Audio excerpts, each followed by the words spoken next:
OverSoul 7 and the Museum of Time by Jane Roberts. Read by Martin John. Chapter 15. Cyprus introduces 7 to Framework 2, and George I visits the Museum of Time. Of course George's world exists, Cyprus said. As he heard Cyprus's words, 7 felt as if he were being pulled by the hair of his head out through the other end of the mysterious chute in which he'd found himself. Once again, times and places came together and made sense, just as his thoughts once more came in clear sentences. "You just haven't learned the grammar of energy yet," Cyprus said. 7 heard her, but he couldn't yet sense her presence. "Grammar of energy!" 7 cried mentally. "That experience was awful. You just got caught in the middle of a process. The process by which energy speaks its atomic structure," Cyprus's voice answered. "But where are you?" 7 asked quarrelsomely. "And where am I? I just feel suspended." 7 broke off, for suddenly he felt portions of himself coming together and joining him, like thousands of glowing bolts of energy hopscotching to join his own consciousness. "Oh," he said, in a small voice. "Oh, now I remember." "Well, remember more, and you'll be in Framework 2 with me," Cyprus replied. "Remember what?" 7 thought, but even as he asked the question, the returning bolts of energy joined with his consciousness so quickly that he forgot the question. He didn't need it any longer. As the energy mixed and merged with his own awareness, 7 cried, "Of course," and instantly a group of images appeared. At the same time, 7 saw Cyprus waiting for him, and he gasped as Framework 2 formed about him. They were standing in a natural garden in which each flower seemed to be the most beautiful one that 7 had ever seen in any space or time. Each leaf also seemed to be itself, and more than a leaf at the same time. Surrounding the garden grew the liveliest forest that 7 could imagine, each tree more supple and delightful than any 7 had ever seen. He could hardly begin to examine the environment. Even the air had the sweetest odor, as if it were the essence from which all summer air was distilled. Cyprus said, "7, because you're an earth soul, I thought you'd like Framework 2 to look like this." And 7 was so enchanted that he could hardly answer. At the same time, the landscape was constantly changing, as if a million summers were forming. Cyprus had also outdone herself as far as her image was concerned. But exactly what she'd done was almost impossible for 7 to discover. It wasn't just that she looked like the model from which all female and male elements were first drawn, being at the same time handsome and beautiful, athletic and supple, combining all the characteristics of each sex in one form, but that these characteristics seemed intensified to an incredible degree. I knew someone like that. "You're on the right track," Cyprus said. "But everything looks brand new," 7 cried, "as if it were all created this instant. I mean, that one rose. Look, there, The third one from the first row. It's a bud, so of course it looks new, but beside it is a much bigger rose, with all of its petals opened, and it looks brand new too." "Precisely," Cypress replied, with the most innocent and yet the most enigmatic smile. "And the older trees look as fresh or new, anyhow, as the younger ones," continued Seven, even more puzzled. "Exactly," Cypress said, smiling more mysteriously than ever. "You almost have it." With that Seven shouted, "And you're always magnificent when you want to be. But now you're so much more like yourself that you're almost like a model for yourself." Seven's thoughts swirled. His intuitions made connections that left him breathless. He cried, "You are the source from which the usual you emerges." And Cypress said very gently, "And here, Seven, so are you." As she spoke, Seven realized that her words were literally true. He felt himself growing out of his own larger source, and at the same time he was the source from which he was ever emerging. In that instant, Oversoul 7 felt himself turn into pure, awareness energy, his identity stamping itself upon the universe, energy turning into who he was, in a process unending. His awareness was vast, yet with each detail sharp and clear as if it alone existed. And within his awareness, Seven saw George the First and George the Third, and Window, who was also monarch in the 25th century. They're separate, inviolably themselves, each like no one or anything else in the universe, Seven called out in exaltation to Cypress. "But they're counterparts to each other too." "There's more," said Cypress's voice, and it turned into waves of energy, flowing all about them. The waves turned into sparkling images. Seven gasped, figuratively speaking, for there before him stood both the Georges and Window and Monarch and, he gasped, Josephine and Gregory Diggs. Only these mortals, all his personalities, he realized, were more than mortals, as the roses and trees were more than roses and trees. They were multidimensional models of themselves, brilliant with infinite potentials and abilities. They were personal psychological bank sources from which they drew the personified energy of the universe. As this was happening, Seven's own consciousness took form after sparkling metal form. He was Window and Josephine and Diggs. His energy automatically, splendidly, and spontaneously formed their lives. Even now he felt a portion of himself nestled in a cell in the crook of Gregory Diggs' arm as Gregory slept in the 20th century world. "And more," Cypress said. And Oversoul 7 felt his identity swept up into a new, different vastness. He was couched in a clear psychological universe in which he was everywhere supported. His memory instantly refreshed itself.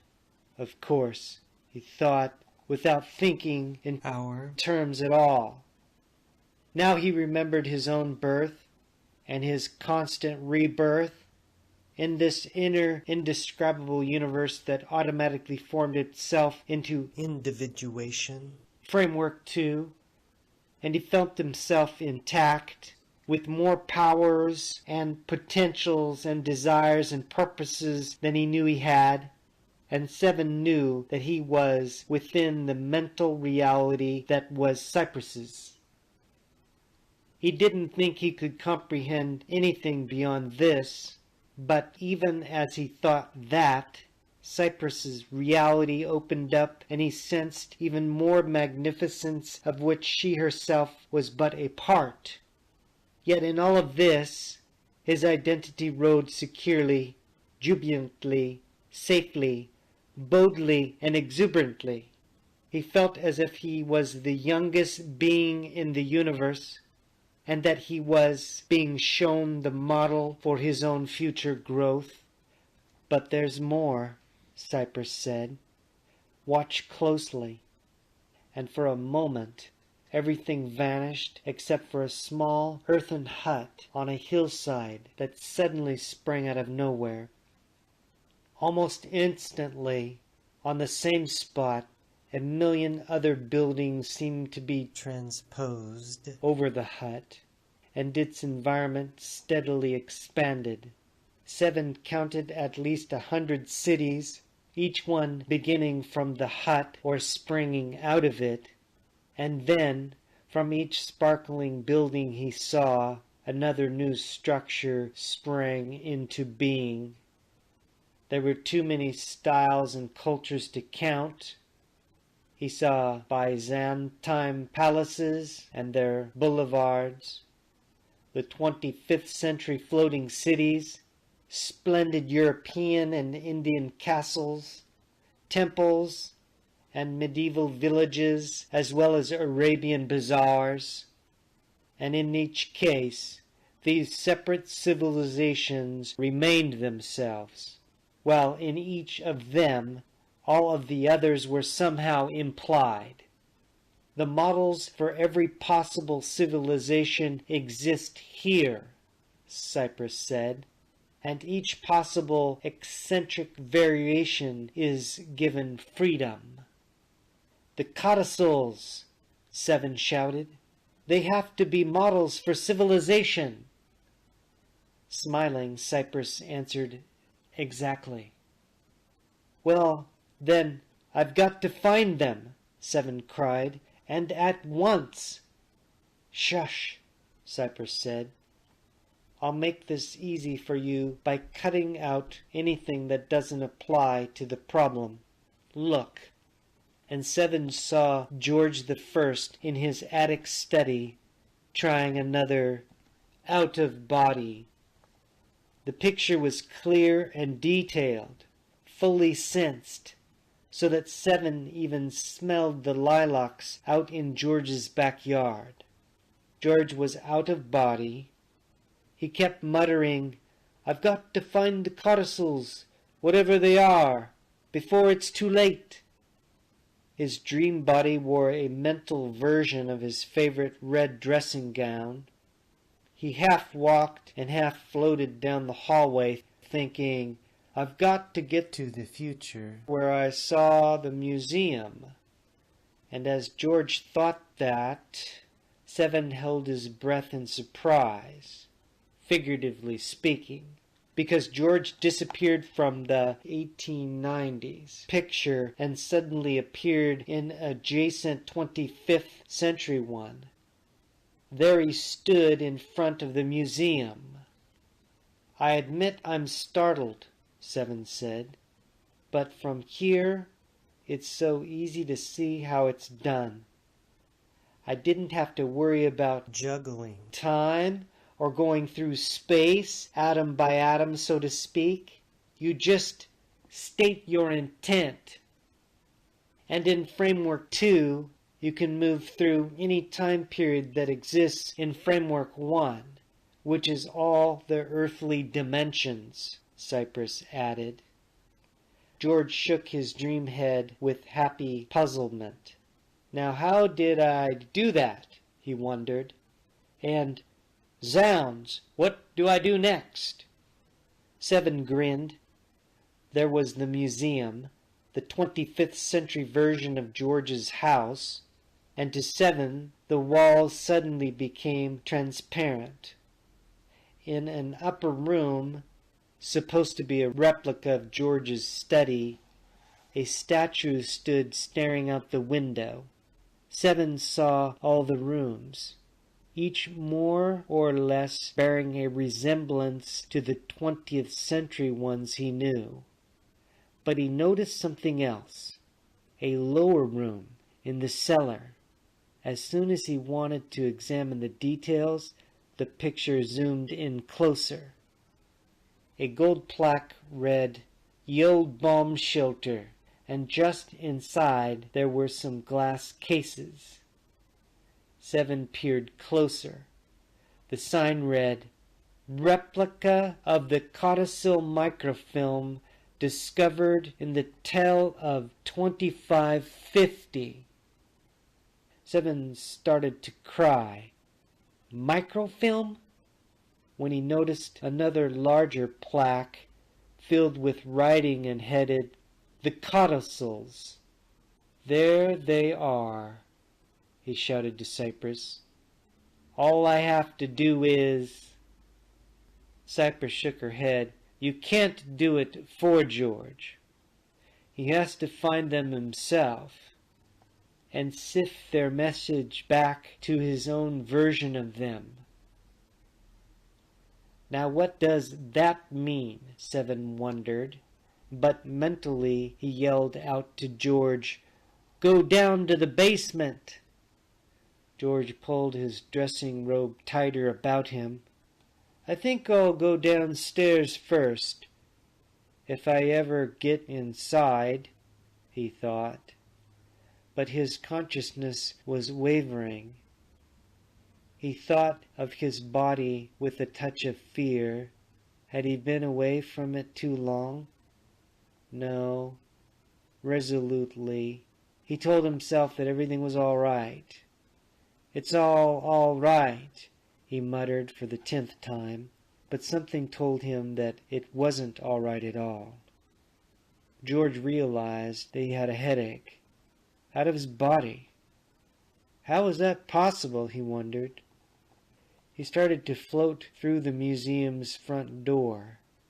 At the same time, he became aware of a white light, seemingly in his head.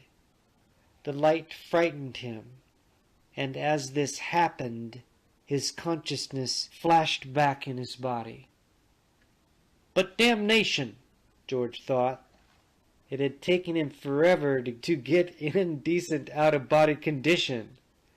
He wouldn't miss the opportunity. He had to find the codicils. Even his sense of urgency didn't surprise him, since he'd first heard the words they'd obsessed him. He concentrated as hard as he could.